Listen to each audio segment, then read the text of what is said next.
Прыйшоў час збору бярозавага соку, аднаго з самых карысных і шанаваных напояў. Дзе ў нашым раёне здабываюць гэты прыродны дар і якія правілы трэба выконваць, каб не нашкодзіць прыродзе і не атрымаць штраф, глядзіце ў нашым наступным сюжэце.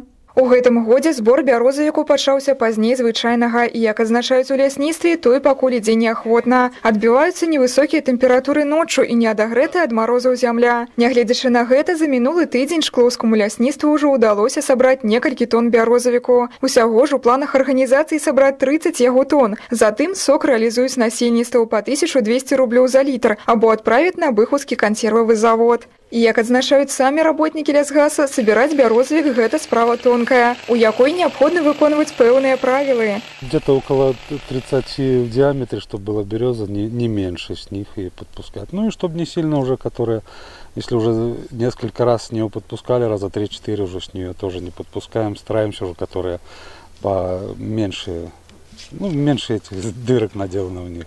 Зараз у бярозавым гаі за вёскай Калінаўка працуюць 7 чалавек, якія збіраюць для насельніцтва сок па ўсіх правілах. А калі ж вы жадаеце самастойна адправіцца на збор бярозавіку, вам неабходна звярнуцца ў Магілёўскі лясгас па атрыманні дазволу. А вось за незаконны збор бярозавіку можа пагражаць штраф у памеры да 20 базавых велічынь для фізічных асоб. Збор бярозавіка працягнецца і далей, а таму папесціць сябе гэтым карысным сокам, прыгатаваць з яго смачныя напоі вы яшчэ паспяваеце.